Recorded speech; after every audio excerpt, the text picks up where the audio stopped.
Game number 1, a little bit more Division S, a little bit more North American playoffs, and this is game number 1 in the losers bracket match between Order of the Sleeping Dragon and Team ReGen. On the left side here on Sky Temple, our first map in the best of 5, Enigmatic on Reyna, going into Ace in the Hole on level 1. We have Corgi Booty on Dehaka, Elhaim on Morales, Treebeard on Falstad, and Trap Queen on Johanna. On the right side of the map, Porky on Stukov, Troy on Sylvanas, Hocho on ETC, Noah on Greymane, and Funz is playing Samuro. Alright, ready to rock and roll over here. Let's see what we can actually get in this game. Already the Morales pick is an interesting one. Stim drone straight up for Jimmy or False. That's probably going to be the name of the game here. Interestingly enough, they're actually playing with 2 globals. So 2 globals against the Samuro ETC setup, whereas ETC can of course branch out into a quick stage dive and play around that. But Samuro actually on this map can be super annoying. There's no Abathar, so that's at least saving grace for them. But a Samuro Abathar is pure cancer, since you can just go for structures all day, every day. And it is incredibly problematic. So, with all of that, we have the rest of the team now starting to make the rotation. This time actually between the mid and the bottom. But yeah, the Love Dog is in. I don't know what the medic is doing here on Sky Temple. I mean, seriously, haven't you heard about the coronavirus? You are sorely needed here. What are you doing in the Nexus? As far as I know, there wasn't an outbreak in the Nexus yet. So I really think that Morales needs to step it up a little bit, because that is just irresponsible. We need more medics over here, and that's just not cool. It's not cool. Anyways, the first blood is in. Jimmy has been taken down, and, well, also no support there, so Morales was absent. Yeah, that's a great idea. Morales with the wave clear is going to take the camp now. Okay, we have a couple of friends coming through, helping out. Morales alone wasn't really able to make that happen, of course. But yeah, camps get taken, siege giants, and it seems like the red team is going for an invade. Yeah, that's a bit of a problem. Blue team decided to go for the top left first. Falstad can now pretty much just double check what's going on, but he won't be able to stop it. Neither will Johanna be able to do that. And now that we have both siege giants taken, they can easily, with Sylvanas, move towards the top right and take their own camp. Alright. On the left side, Enigmatic is already sitting tight. Bottom of the map, Falstad, and the bird is dead. 2 kills against 0. Team ReGen coming out swinging at this point. Oh yeah. Couple of hits, and, well, this is, I mean, is nobody gonna help? I love how Jimmy is just trying to time the camp, waiting it out, where at the bot lane Johanna is sitting and saying like, guys, we're getting completely fucked here, you know that, right? So they just lost half the HP on the fort, they lost the entire wall, and I don't really understand what the game plan was here. Elhaim nearly goes down, but Noah might have overstepped. Noah overstepped, yeah, that's a kill. So Greymane got a little bit too cocky with all of this. Now they might even get a kill against Stukov, but EDC is here to help out. Good grenades, but is that a kill? Oh, yeah, double kill. But then again, what really matters is structures, and structures have been completely destroyed at the bot lane. Well, fort still stands, but you know what I mean. I mean, there's mad value. Now the timing over here is also a little bit better in terms of camps, and when they were taken for the red team. They are just doing incredibly well in the early game already, and I'm just terrified of the moment when the map is opening up a little bit and Samuro can just do his thing all over the map. Once that Blade Master gets some momentum, it's gonna be nuts. So the camp is pushing together with Greymane. They're taking structures down here too, but they should definitely send someone on the temple. The bird is down again as well. Samuro in this case going for some chicken, and now a little mean grinder just slicing and dicing. So going for some chicken breast and trying to take that fort down. I like that they're going for the structures right away. I really would just wish that they send someone to the top to at least soak a couple of shots. They give altars or temples over to the blue team, which isn't really a problem because they get still sick value, but they should try to get the objective a bit as well. And ETC is now doing that in the middle at least. But just look at the leading experience here. And they took 2 forts down without even employing a temple. And now that ETC gets more shots and Sylvanas is sitting at the top, they're barreling down on the mid lane. I mean, this is a bit nuts what's happening right now. This setup is not working out for the blue team whatsoever. Yeah, in the middle of the map, the last few shots, ETC might not get all of them, but he got a fair amount. Fight is still raging on. Yeah, Morales is doing her thing. Mocus Forales, baby. Mocus Forales. But it seems like the blue team is taking a couple of the remaining shots into the mid lane. I mean, but again, just compare the minimap. It's all that you gotta do. And look at Samuro. Samuro is playing PvE. He's like, what do you mean Heroes of the Storm is PvP? Seriously? I thought it was only bots that you play again. I mean, don't you just go in your lane and take those minions and those forts down? Look at him, there's another fort down! They get every single structure here. They have more than a level lead right now. What's happening at this point? Team ReGen is going ham. I mean, damn. Give it a chance, boys. That's Sylvanas setup that they have. Now Greyman is taking the camps away. The next camp is being taken. It's like they have 7 players on the map instead of 5. Look at the blue team. Blue team is running around like headless chickens at this point. They had problems defending the bottom fort earlier and had heroes just staying guard up at the top where they were trying to take a night camp.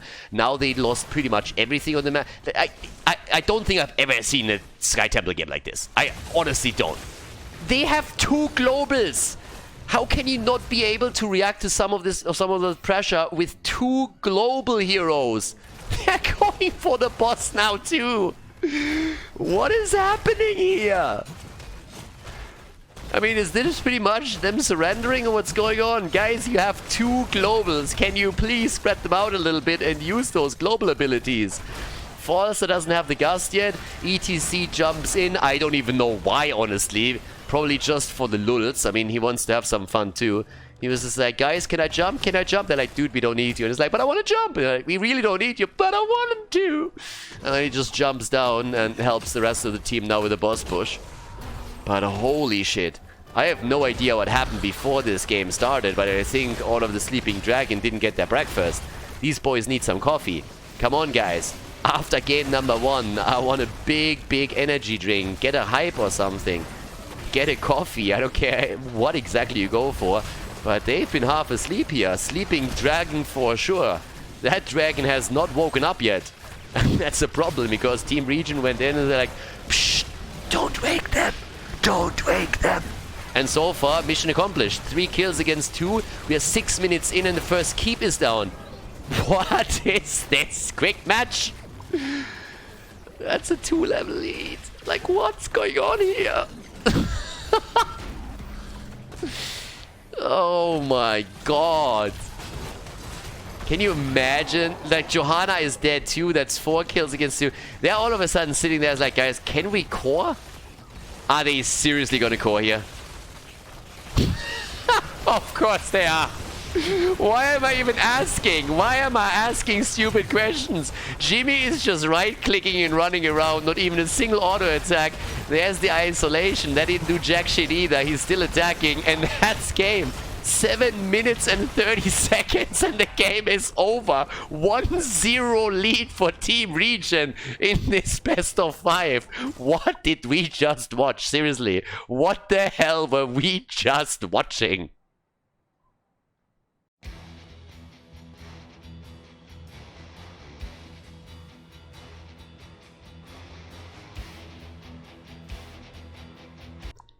Game number 2! Boys, I have no clue what just happened.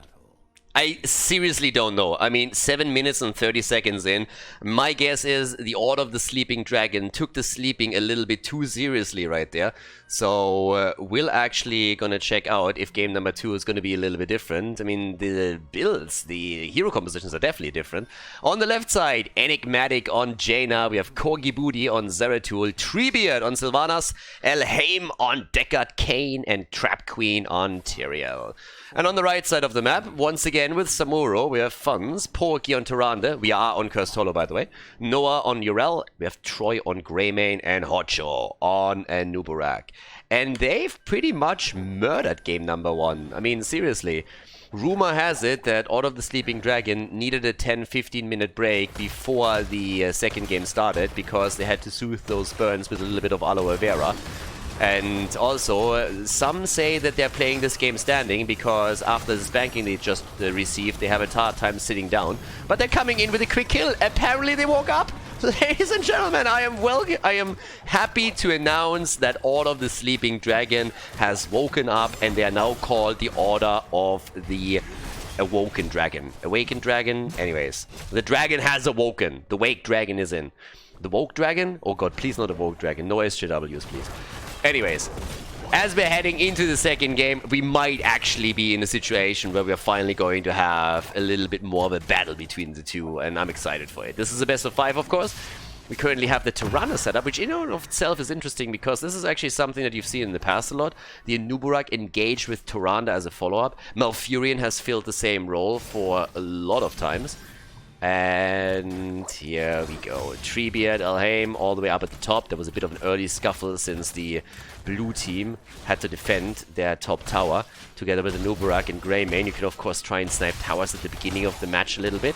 There's a big invade here. Silver Surfer setup for Trap Queen on Tyrael. I like that too. Works with Genji, works with Tyrael as it seems. So now that they're starting to jump onto the camp, that's also interesting because they are really going for the aggression in this game. They definitely had a bit of an energy drink or caffeine. I mean, either way, if it wasn't a coffee, then some energy drink. A couple of espressos for everybody, just not the Italian ones. Not now. Alright, Sylvanas is already down, and, well, that's 2 kills against 1. Jaina on the way down to the bottom of the map, trying to check it out right here as well. And off we go. Mid lane, over here, bam. Troy and Hocho are already sitting tight at this point. All the way up to the top of the map, Corgi Booty. still the best name. I mean, every single time when I read that name, I'm just like, alright.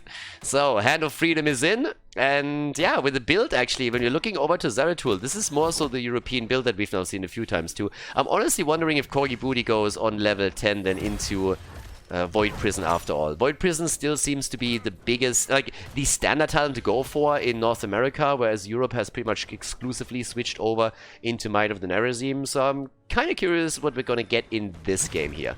Outside of that, the Samuro factor is something that I also am interested in, because he had a huge impact on the situation in game number 1.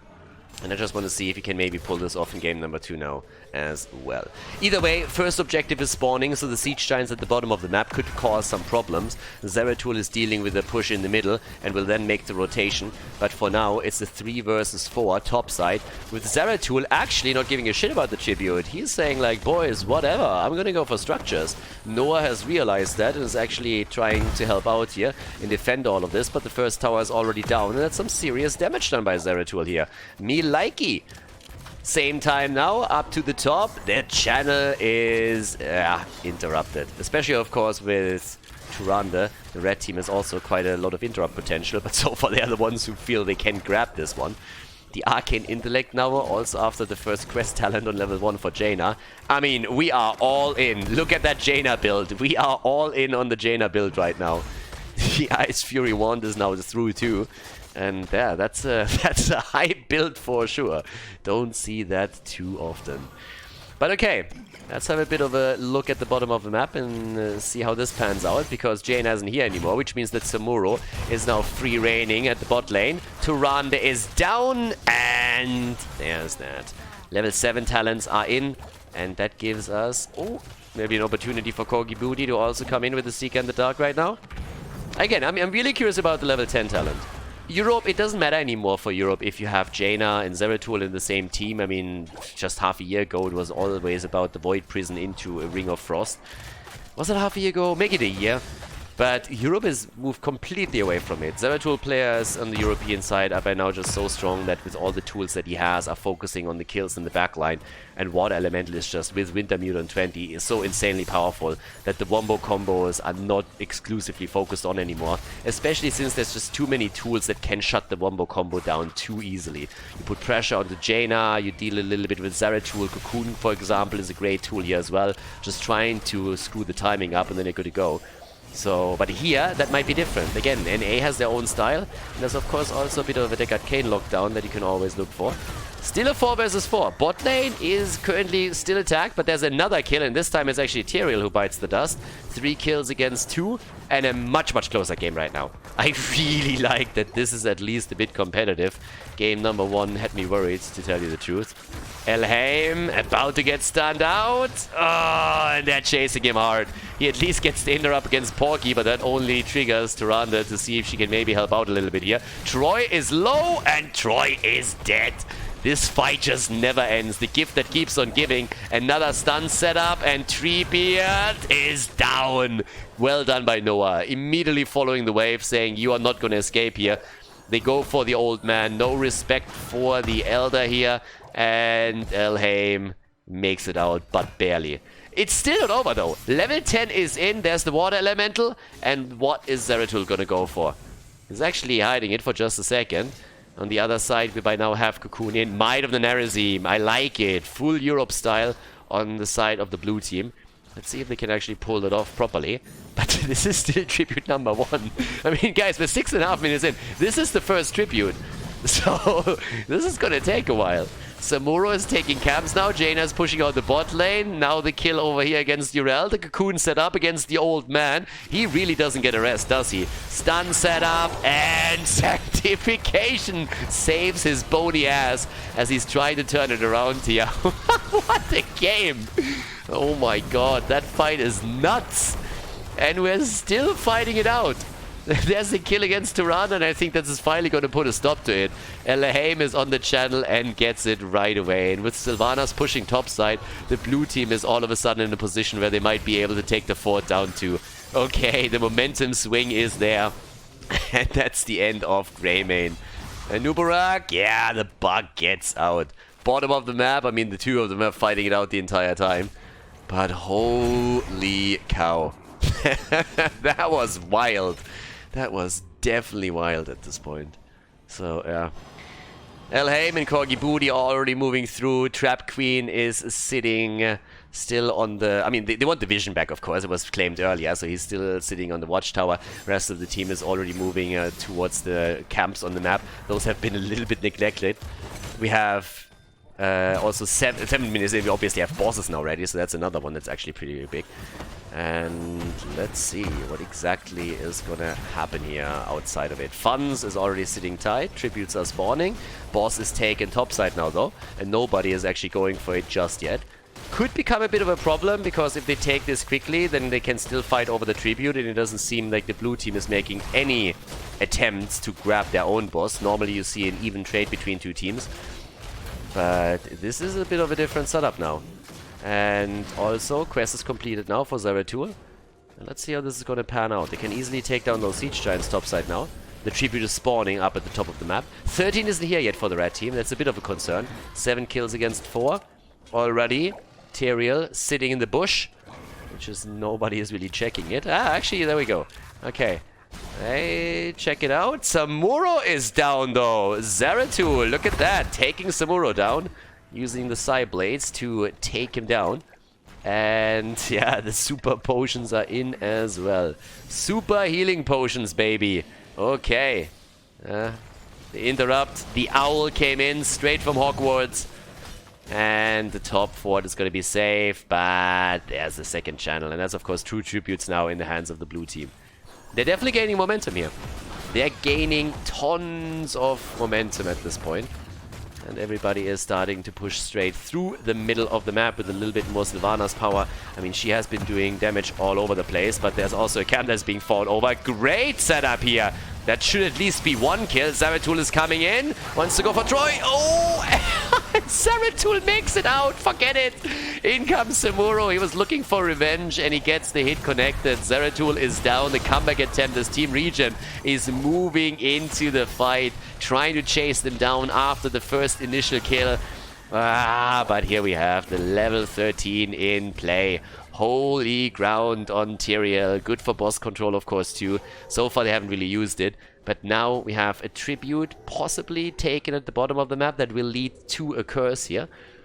And let's see what else happens with all of this. Okay, so over to the left side. Team is going for the camp right away. Oh, there's a stun. Yep, we saw that.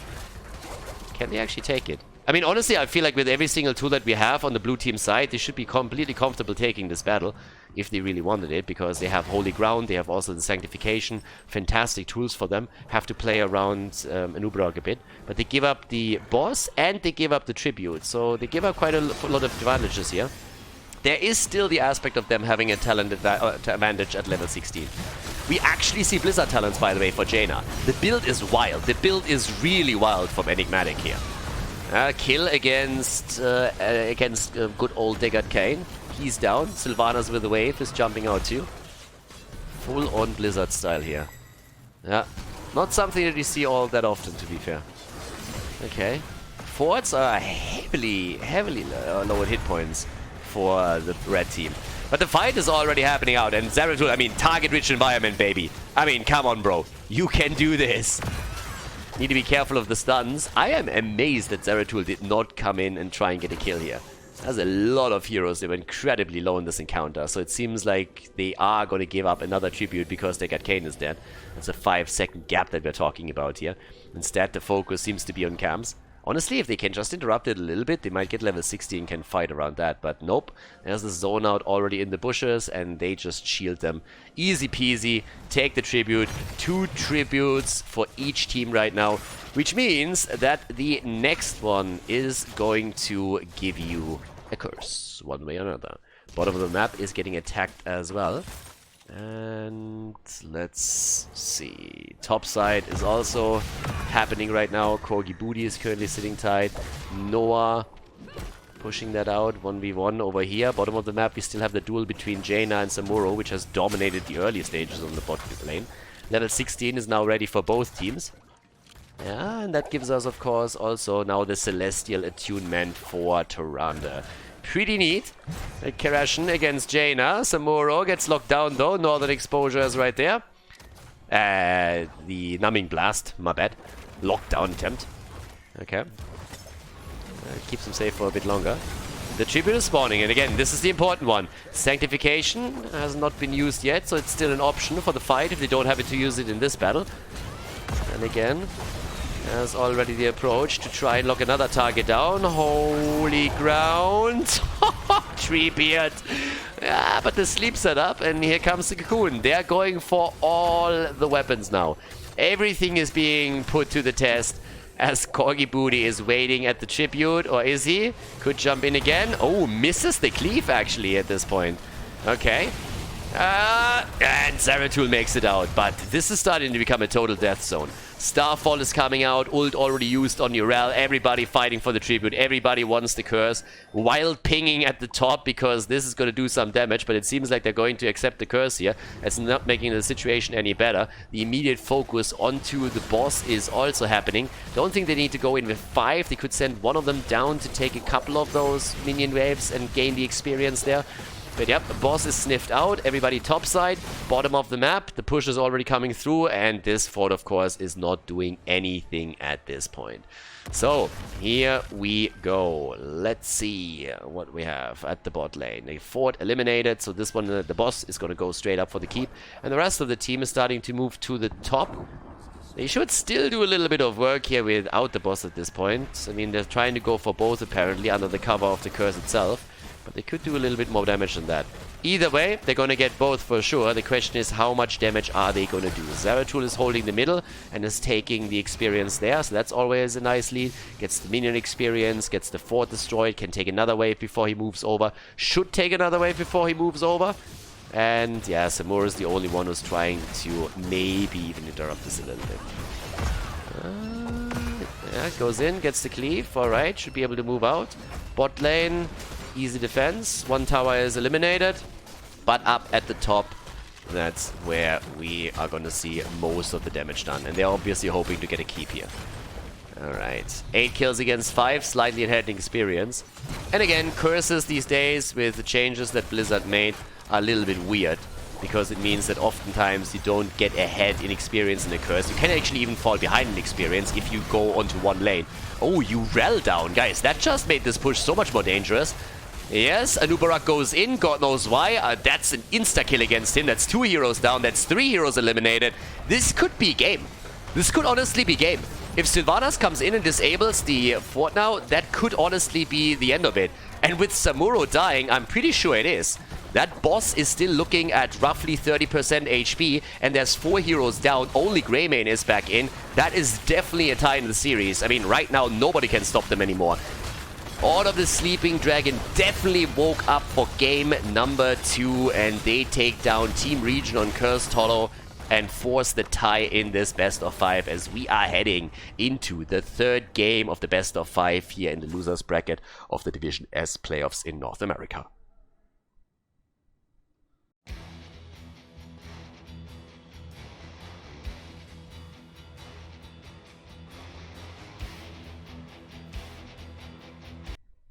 Game number 3, Sleeping Dragon. They finally woke up. The Woke Dragon is now going up against Team ReGen on Battlefield of Eternity.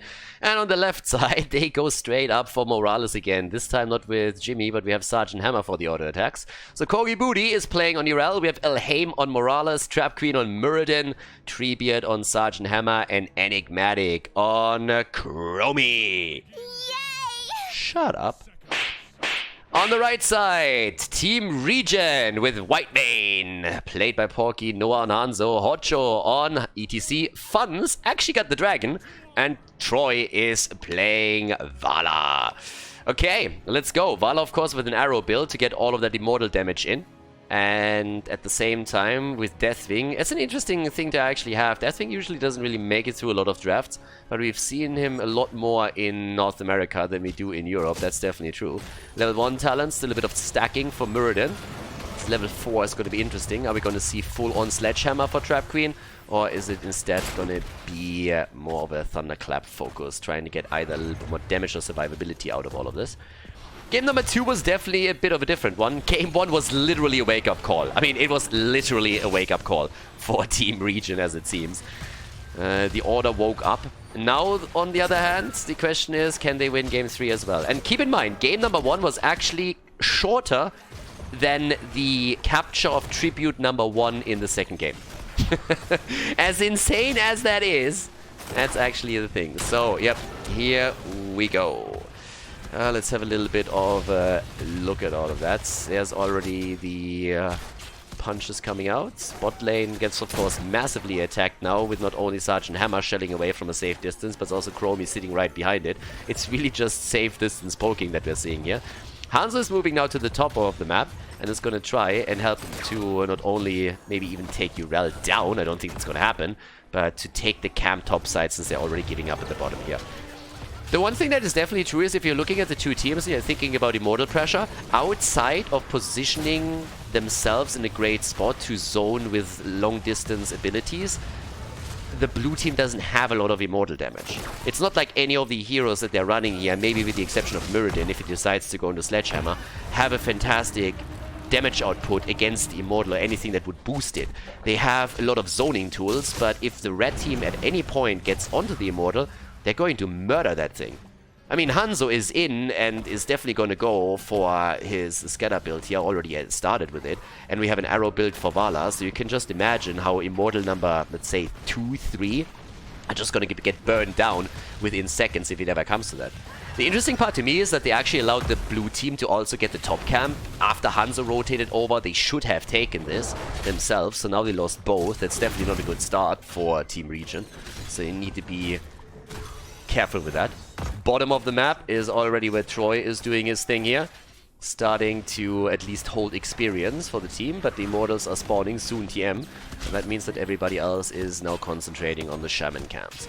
But the builds are starting up, and Muradin has indeed gone into his Thunderclap now. Vala starting to stack at this point, and well, time for the first Immortal. It's not like Vala's build doesn't really do anything for her just yet, but of course once you have level 7 with the repeating arrow, it's heavily boosted, the damage output against the Immortal, and for now it's just like trying to stack up a little bit, allow Hanzo to get into a good spot, and they should be able to poke this quickly. And there's where the long distance abilities come into play. You have Sergeant Hammer sieging up, Chromie is helping out with that, but generally speaking, I gotta admit that for this map in particular, I like the composition of the red team quite a bit more. So there's already a slide, and they're trying to go for Chromie. Our little fake dragon here in the back is already having some trouble, but Morales is there. And they start to take the position over here, which allows Vala to just load in another shot. Easy peasy. Moves out of harm's way. Bottom of the map gets defended as well. They're trying to go for the hammer. Siege tactics is obviously in. And at least the wall is falling. So they're doing fairly well. Just shifting the attention a bit more towards the lane instead of onto the Immortal. Okay. That could be a kill. Oh, no, it's not. Well, actually it is. Deadwing is dead. The dragon immediately getting dropped here. They won the halftime show very handily though. So Noah is already looking to get some damage in. Stormbolt aimed for Vala. Hits, in this case, White Mane. I would feel a little bit cheated out of that here. Yeah, a few more stacks. I mean, and again, Choi can stack up as much as he wants at this point. Hammer is shooting over on the left side. That's a great position for Hammer to be in right now, even without hovering Siege Mode, which is going to come in as a level 7 choice. But you can still tell that with the extra damage that they have against minions and Immortals, they're doing fantastic here. And this is the early game. Again, this is going to get worse. Once that Vala has repeating arrow and also has her level 4 stack, this is going to get much worse. That's potentially a kill against Chromie. The fake dragon is down. And that could be a kill. Even Sergeant Hammer gets attacked right now, with Deathwing just dropping in. And the first Immortal ends in the hands of the red team. Team ReGen. Nicely done here. The early level 7 though, for their opponent. I mean, it's not really going to be a big problem or anything. Interesting enough, you actually see the Möbius loop here taken now too. So cooldown reduction with a bigger focus into the Dragon's Breath. Talking about Dragon, the real Dragon is currently up at the top. And off we go. There we have it. There's already the hit straight up through the middle of the, the middle of the bot lane. Yep, and they could definitely get some damage in, but there's again the long distance pole keeping the opponent at bay. But it really just seems like they might lose a lot. The fort itself, I mean, they're going to lose a lot of hit points. Do they lose the entire thing? Seems like there's a chance at least. Especially, I mean, Deathwing could also come down if he wants to, but I don't even think he needs to. Nope, that's a fort destroyed. This is a fantastic lead for the red team. They're looking at a fantastic situation now. They're starting to take more and more stacks with Vala, which is great for her. The builds are really starting to come into full power here. And despite the fact that we are still on even experience, this is starting to become a little bit spicy for the blue team. They need to be careful with this. Mocus Forales! Mocus Forales! And that dragon misses! Alright, our little Blobbird gets away. Chromie gets hammered. And not the good kind of getting hammered, by the way. Nope. The guitar gets used and she is down. Down, not drunk. Again, confirming. Down, not drunk. So, with that, repeating arrow is in, of course. That's something that we've already seen a little bit. They can go straight up for the camps now. They have full control since they just took another hero down. So that one's easy. And let's go. Top side, Hanzo is already sitting tight. 9.5 is gonna come in. We're gonna see the heroic abilities come through. I'm worried for the blue team, I really am. I think they have quite a few options once level 10 is ready, but the problem that they're still gonna face is that every single time an Immortal is up, the red team has much better race potential and will easily claim objective after objective unless the blue team is able to force fights and set them up. So it will become an issue in the long run if they can't get kills. They need to get some. And their composition doesn't really scream, hey, we are able to just engage into a fight. You have, of course, Muradin with his jump and Stormbolt, but a lot of the damage that follows with Sergeant Hammer is not quite as flexible. So it depends a lot on rotations and how you move around the opponent now. Level 10 abilities are in. I guess we're going to see both teams on level 10, but the Immortal is already spawning, and that gives an early lead to them. So already solid damage done here. I mean, just look at this. They don't even have the quest completed on Vala's level 4 yet, but they're still crushing that Immortal. Easy peasy. And it's going to get worse as the game continues. But now that level 10 abilities are in on both sides, we're going to see how bad it actually is. And we actually have Haymaker on Muradin. And A never change. Never change. Haymaker is in, and of course also the stim drone for Sergeant Hammer, which could honestly in a big team fight be an absolute game changer. Bottom of the map gets defended by ETC, so he takes the Shaman down and then moves straight up to the top. They have the level 10 already, so they're not sticking around for too long. And the blue team is actually doing this well right now. Here comes the attack as Deathwing moves in. Oh, the meme strike! Yes! All the memes, baby. Here we go. Another slide, and that's a kill against Muradin. Nicely done. The mosh pit wasn't quite needed there, but ETC likes to dance. So it is party time, apparently. Deathwing just moving in. And our Pink Panther over here is currently trying to get the auto attacks to confirm the kill. And it's actually happening. Deathwing is down. Deadwing confirmed again, but the Immortal is taken, and that one has still 50-60% shields. Immortals are getting eliminated over and over again. It's still 2 kills against 3, and we're going to focus onto the top lane now. So let's have a look. Urel is at the bottom of the map. She's pretty much alone. Deathwing can always drop down to the bot lane whenever he wants to. Top lane is going to be the more interesting one for now. So here we are. That's another fort that gets eliminated. There's no way they're going to hold this. Absolutely no chance. But still a little bit of long distance poke. And Hammer actually does still do a fair amount of damage, but Muradin just gets murdered. Meme Strike came through. Muradin down. Well, he takes Haymaker. I never really understood the absolute obsession that some North American teams and players have with Haymaker. It is a fun talent to take for sure, don't get me wrong. There's a couple of cool things that you can do with it, especially if you want to meme. If you want to play quick match or whatever, that's fantastic. But if he's your main tank and outside of it, don't really have a lot to offer here, it's not really the talent to go for. We've seen some good Haymaker uses in the past, but that doesn't really change the fact that you find yourself in a position that exposes you very quickly. And there's very good targeted damage on the other side, with some serious lockdown from ETC in particular, especially that now that Vala has also gone into Reign of Vengeance. So Muradin is just exposing himself to another beating whenever he makes the jump in, especially with the talent choices that we have here. I mean, it's not like he went for super defensive talents in the first place. So Deathwing is still sitting topside, and he's just burning this entire wall down. The rest of the blue team is now at the bottom of the map, and the red team reacted, so they're trying to defend the fort as much as they can. But leaving Deathwing alone topside is not really the smartest decision either. The keep is going to take damage now already, and he might not be able to destroy it, but every single damage point here counts for the later pushes, especially when we're considering that the camp, of course, is moving through the top lane too. I love how Deathwing doesn't give a shit about this. Urel comes in and Deathwing is just sitting tight, like, I really don't care. Like, I really don't. He might care a little bit about the fact that there's more heroes now moving up to the top side, but no, Dragon moves away. By the way, this is a proper tint. This is how a dragon looks like. Not this chicken skin, this white bullshit that we hear sometimes. No, no, no. This is a proper dragon tint right there. Okay. So, up to the top. There we go. 13 versus 13 talents. Camps are taken. Top lane is going to become a problem. As I said, catapults are pushing, plus the camps as well. And now the Immortals are spawning, and we're looking again at even talents, but we're also looking at Vala by now. Let's have a quick look at a completed quest talent. So yeah, and they are even wasting time over here. They need to time this differently. They're going to lose the halftime show easy peasy. Just look at this. It's one salvo of abilities, and that's pretty much the end of the Immortal, of the halftime show.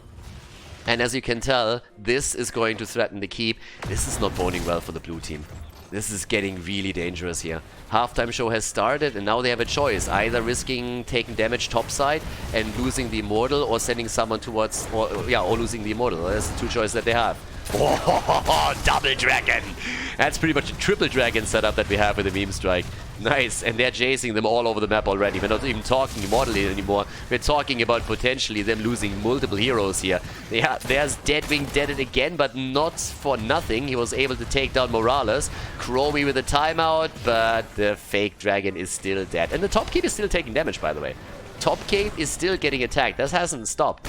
The bottom of the map, the fort at least is down since the shaman camp has started to take it apart. Yeah, the pings are coming in. So by now they're realizing what's going on here, but that's already 50% gone. And of course there's now an easy move towards the Immortal to take this one down too. So yeah, here we go.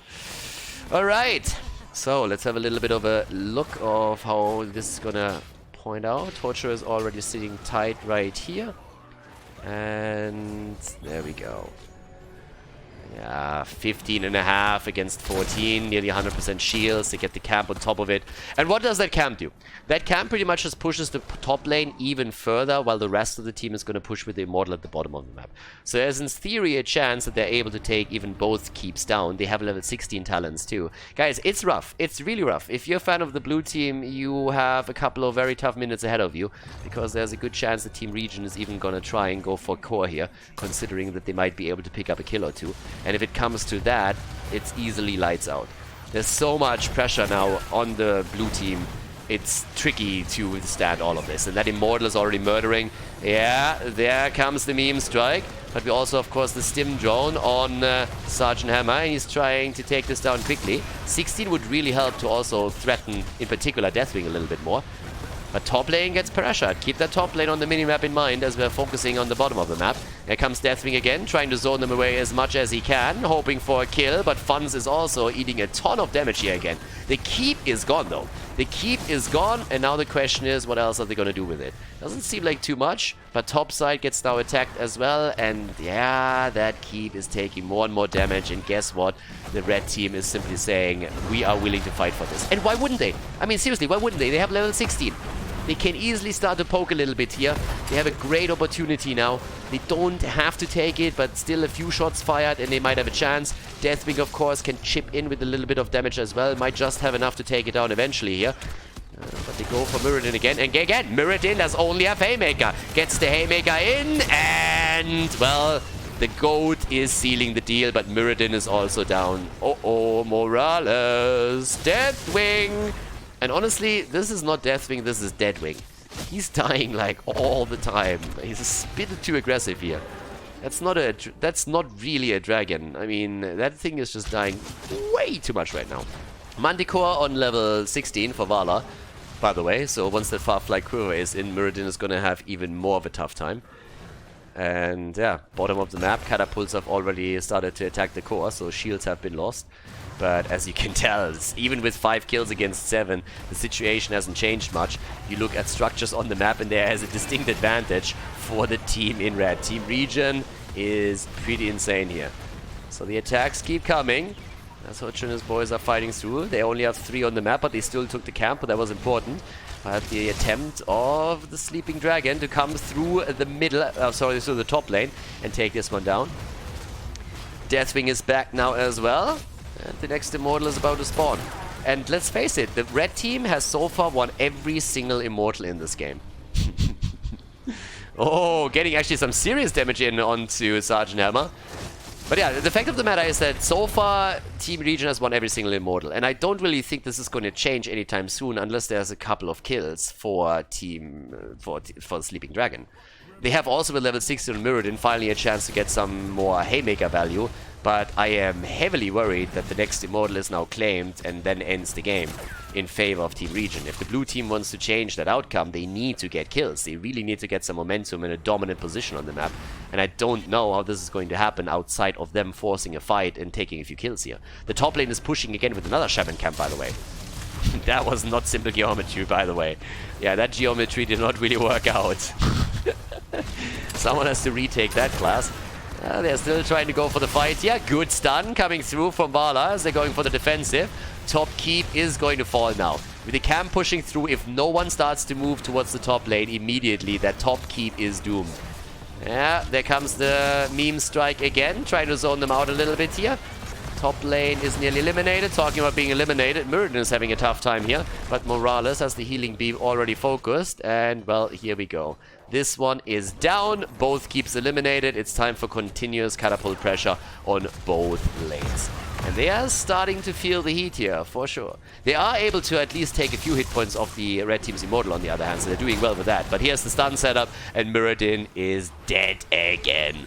No avatar, no hope to survive through this, and now, of course, they're absolutely on the ropes here. Deathwing is coming in again, the kill attempt! But the kill against Sergeant Hammer is just a little bit quicker. So now they can either go for the Immortal, they can go for the chase, they can go for the core. At this point, it doesn't really seem to matter anymore. The geometry is working out a little bit better for Hanzo in this case. So that's at least a kill. The fake dragon is already trying to defend, but nobody can defend the Immortal any longer. This one is taken. That's a 50% shield that we have with it. That's going to be pretty impactful right there. So let's go. This should be the end. Honestly, this should be the end. Unless we have a really, really good flank happening that they can use in order to just like flank from the side, get a couple of kills, and then as a team defend against the Immortal, and this should be lights out. And they're not even with 5 heroes on the map, it's only 3, so they can't even set that flank up. They're trying the temporal loop, but even that didn't work out in their favor. And yeah, that's another kill. Mirrodin is down, and guys, that's light out. Mirrodin is exposing himself here to too much damage, too often, too many times. Not indecently, don't get me wrong. But yeah, he's just eating that damage time and time again. And this is 12 kills against 5 now. And this is, of course, going to be the end of all of it. They're starting to go in straight for the core. The Immortal isn't even here yet. And they're already at the core. Finally is making his appearance. But that's going to be the lead in the best of 3 series for Team ReGen. They're looking strong here.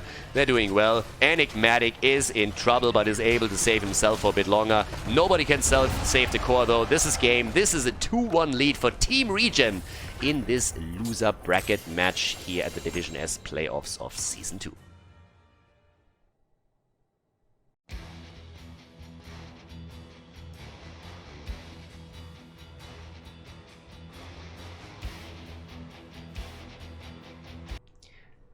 Game number 4, ladies. Sleeping Dragon against Team ReGen. And the red team is in the lead, and we're getting a little bit wild in our draft now. I mean, oh boy, look at that setup. Enigmatic for the blue team on Jaina. We have Elhaim on Rhaegar. Treebeard on Greymane, Trap Queen on Garrosh, and Corgi Booty is on Zeratul again. But it gets spicy when we're looking towards the right side of the map. Full on global setup, more or less. Porky on Brightwing, Funz on Illidan, Troy on Hanzo, Noah on Dehaka, and Hocho is playing Nubarak. It is a little bit wild. I mean, considering that Illidan could easily now go for his own global and just simply go for the hunt on level 10. And also with the assumption that maybe on level 20 we're going to see Hanzo having his own version of that. There is a chance that we see a lot more globals on this team like I've ever seen on any team composition. But as it stands, the fact of the matter still is that this is a huge map. I mean, we are on Tomb of the Garden Curse, so we'll see how they're going to play around that.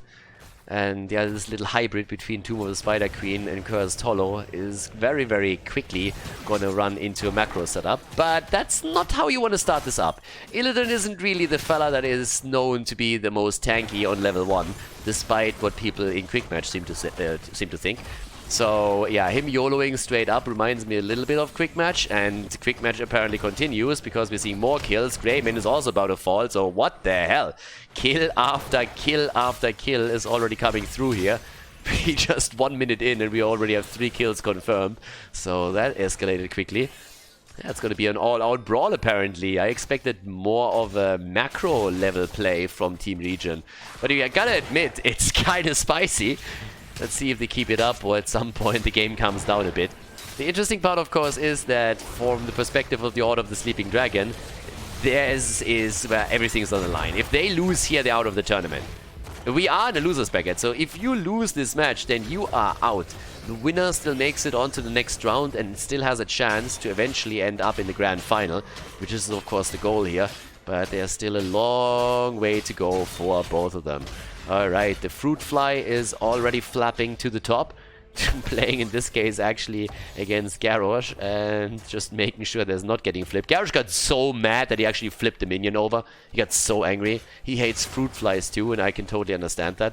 There's also someone that is just saying, you know, Garrosh is actually a smart guy. I mean, the guy has been lifting for a long, long time. So he doesn't go into the game and he immediately just jumps onto the tank and tries to lift him. He just goes for a couple of warm-up sets. So he moves in, takes a couple of these minions, throws them back out. And I honestly think that's really responsible of him. Some people think that Garrosh is just a dumb orc, you know, that doesn't really have a brain, but this guy is doing the responsible thing. He starts with the warm-up sets, he starts a little bit slow, and then he just works his way up the ladder as he increases weight, and then finally ends up with the tank, and that's just how we do it.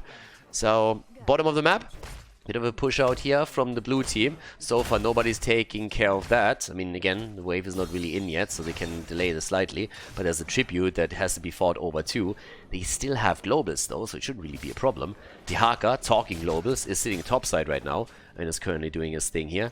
Dehaka shakalaka, come on baby. Where's that Tong that I heard so much about? And no drag here. Alright, no Tong connected, no drag. But Illidan gets attacked again, and the Fons gets out. Loses half his HP, but he's still fine. The Seed, on the other hand, is still there, and so far, nobody really seems to give a shit about it. Everybody instead just goes for the camps, tries to get it immediately. Jaina is now dead at the top 2, as Dehaka got some assistance from Anubarak. Yeah, the map's wild. Level 7 versus level 7, the camp down here is taken. Illidan is in, but a bit too late. Sees the little doggy, but knows, of course, that, well, wolves travel in a pack. So Greymane is assisting. Top side now, Garrosh with a flip against Dehaka. There's a couple of tower shots fired, but not really too many. Illidan needs some help down here, and help is coming. Help is coming, and can they get him? Yes, the stun, the cleanse, and no kill. Oh, with Hanzo moving in, that looked for just a second as if they were able to... Yeah, they could have been able to take him down. Maybe delayed a little bit, but either way. We are still looking for the first seed to be claimed, and nobody cares. Nobody cares. Seeds? What is this? What is this? A flower shop? Fuck that shit. Tributes, curses, I get that. Garden terrors, not interested. It's not St. Valentine's Day. It's not happening, sorry. Jaina at the top. She's already starting to push that out, but in comes Dehaka, and yeah, gets the Tong connected. Even Jaina's impressed. The stun comes in as well, and there seems it's going to be another kill against Enigmatic. All the stuns connect, and we have kill 3 confirmed for the red team. Yeah, with level 8 on the board now for both of them. I still don't see anybody. I love this. I absolutely love this. This is just like, it reminds me a little bit of Alterac Pass. But I gotta admit that so far I haven't really seen it played out this way on Garden and Terra that often. But nobody cares. It's like literally nobody cares. So top side, the fight is still ongoing. There is a lead in experience for Team ReGen by now. And that in and of itself, of course, could be a source of concern here. Yeah, we currently have Little Brightwing moving around, getting a camp snuck in. Yeah, steals that away real quickly. And everybody... oh, there's a flip, there's a stun. Can I get a little bit more? Doesn't seem like it, but level 10 abilities are in. The hunt, baby! That's a problem. Illidan is actually hunting in, and there's the isolation and Rhaegar. Oh my god, did he actually just save him? Oh, it was close. Trashwing is down, by the way, as well. Yeah, they just picked a support in this game. They might not have that problem. And Zeratul gets eliminated too, plus also Anubarak. So it's a 2-for-2 trade over here, with level 10 abilities now on both sides. And at the bottom of the map, Greymane is heavily unimpressed.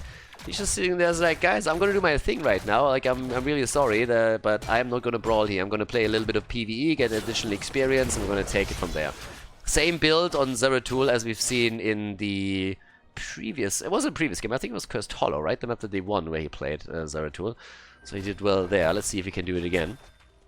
On the other hand, though, Noah's... It's all about the camps. I mean, camps. All day, every day. It's a huge map. There's a tons of... There's 6 camps in total over here. And they're just going from one to the next over and over again. Zeratul got dragged, but every single time you see a kill here, it's always a counter kill, right? Zeratul goes down, Hanzo gets eliminated too, Illidan is still trying to stack as much on his level 1 as he possibly can, and if those brawls continue, then he's going to end up with some serious auto-attack damage in the late game, for sure. Now at top, Dehaka still getting the experience, they have the globals, they're going to try and use them as best as they can to their advantage, so they take a lead in XP, but so far it's not really a big advantage that we're looking at. It's 5 kills against 6 and pretty much identical experience here. So another seed is spawning on the map. We have the first one channeled through by the blue team, so they've got a slight lead on the objective. Talking Illidan, by the way. Yeah, he gets attacked and touches out on the stun and is able to get away. Nicely done. Good juke. Top side. Good old Jaina can't really do too much. That's the beauty of having a Nubarak, of course, in your team too. That you just spawn beetles the entire time that will soak up the tower shots. In an ideal world, you have someone like Greymane with you that can do even more damage to structures, and then you can do some serious work here. But either way, they're able to take the wall down, and that in and of itself is already nice. Flip attempt. The Haka is the one that gets flipped over. Arrow! Yeah, we're in an A after all. So, wouldn't be a North America game with the arrow actually connecting. Then again, if we're fair, he connected the first one, and it was really a nice setup that he landed with it. This time though, long distance arrow not connecting. The isolation did, but so did the Ancestral. Illidan comes in for the hunt, and the Haka missed the tongue. Wow. Stationary target, and actually missed out on it. Yeah, that slight delay, definitely screwing with him there. They still try to go for the fort itself though, and they got a ton of push power with this. And Greymane is dead too. Doesn't get much better than that. This is actually the situation where you want to do the work here.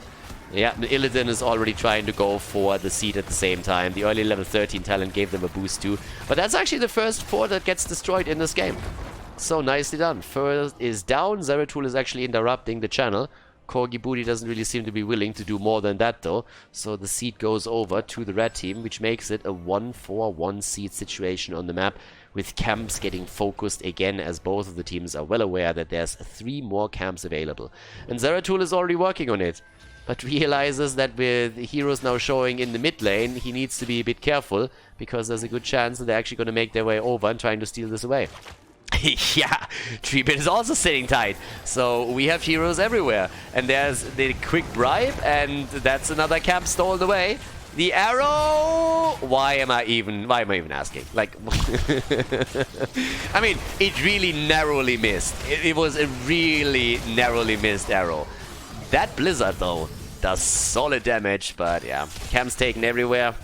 And now with 5 kills to 7, at least the Siege Giant camp seems to be taken by the blue team. But it's a pretty good game so far in terms of how close it is. The problem, of course, is that with all the camps that have been stolen away by Team ReGen, they still get the access to another fort, and slowly but steadily they start to take an advantage in structures on the map. This is the second fort that they just took down, and this is just starting to become a little bit too much. With the Haka and his global being able to easily defend the top lane now, there's also no real threat against the fort over here. Those Siege Giants are not going to do too much. And with the next seed spawning on the map, it seems like both teams are this time eager to actually go for it. And Nubarak needs to be a bit careful. Illidan is still busy in the middle of the map. The Haka could always come down if needed, but they would love to have that level 16 talent for it now. But not quite. Alright. Illidan and the Haka are still pushing the lanes out. Do they have more interrupts? Yeah, they're trying. There comes the hunt, and the follow-up is there too. The arrow connects, and they're trying to make the play for Zeratul. The Ancestral is in, but the fight isn't over by any means. Treebit is going into the backline, trying to take Hanzo down. At the same time, Brightwing is now moving in with a blink heal, and that's a kill against Greymane. They turn it quickly. Illidan trying to chase at this point, of course. They're trying to connect another drag against Trap Queen. That one doesn't work out, but the stun is there, and now Illidan is moving in, and he is going to chase him down. With body blocking from a Nubarak, that's another confirmed kill. 2 heroes down, and Illidan can't stop, won't stop. Moves down to the bottom. They try to go for Jaina. Nice ice block, but it only delays it. Still the kill confirmed, and another body block is already there, and they're just continuing where they stand, trying to blow through the bot lane. Brutal pressure play now. 2 seeds against 1, and the red team with a 2-level lead with level 16 in their hands and all the power they need to take the first keep of the game down. Illidan hunting in, the stun connect, and the drag misses again. Noah a little bit unlucky today with the tongue. Not connecting a lot of those. We've seen some very skillful players with tongue play on the Haka, especially Sugar Daddy 69 on the European side was of course renowned for it. All the girls said so. Now at the top lane though, Corgi Booty is pushing this out. The attempt of course is still to get level 16 as quickly as you can. Keep in mind by the way that this Jaina build, we've seen this before, and this is pretty much the same setup that they had. Back then they also didn't go into the Void Prison and Ring of Frost setup, but as we said, it's a lot less likely these days. And the arrow, okay, this was an easy one. Right there at the scene. Isolation missing again. Honestly, Noah is not having a good game here. I mean, he's missing pretty much every single skill shot that he's throwing out. He connected a few. It's not 100% miss rate, but he is having some trouble in this game for sure. They are still doing really well, and the pressure that they have, and also the global setup is of course beautiful. There's another kill against Zeratul. That polymorph from Brightwing the entire time is helping out a lot with it, and this is going to be a Garden Terrors. Illidan is down though, but the Garden Terrors are in. It's 4 versus 4 on the map, and they're starting to go straight in for Garrosh, and that should be a kill. He connects the tongue, and that's a dead War Chief. He is down. The fort is going to be eliminated in the middle, and they might be able to do a bit more at those keeps. When Illidan is back, he also has the hunt up right away, so he could join them whenever. They are still 2 levels ahead, but they don't have the talent advantage anymore. That's a little bit... I mean, it's not a problem, but they have to be a bit more careful now.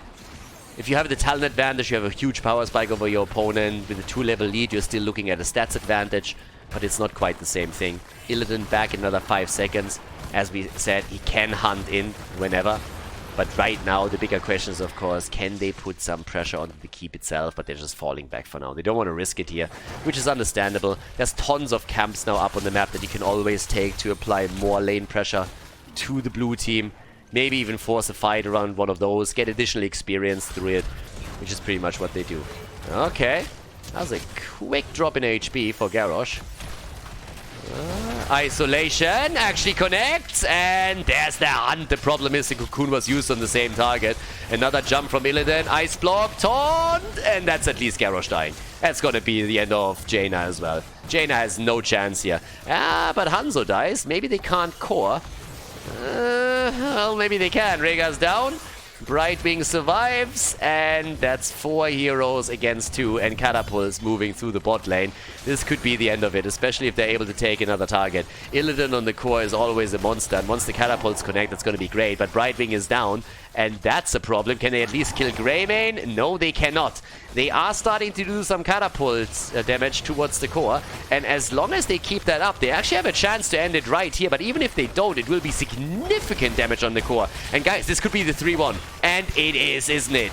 They take the victory in game number 4, and this is the series. Team ReGen wins the lower bracket match against Order of the Sleeping Dragon with a 3-1 and kicks them out of the tournament to advance to the next round of the losers bracket themselves. GG and well played as Team ReGen locks in the W here at Division S North America.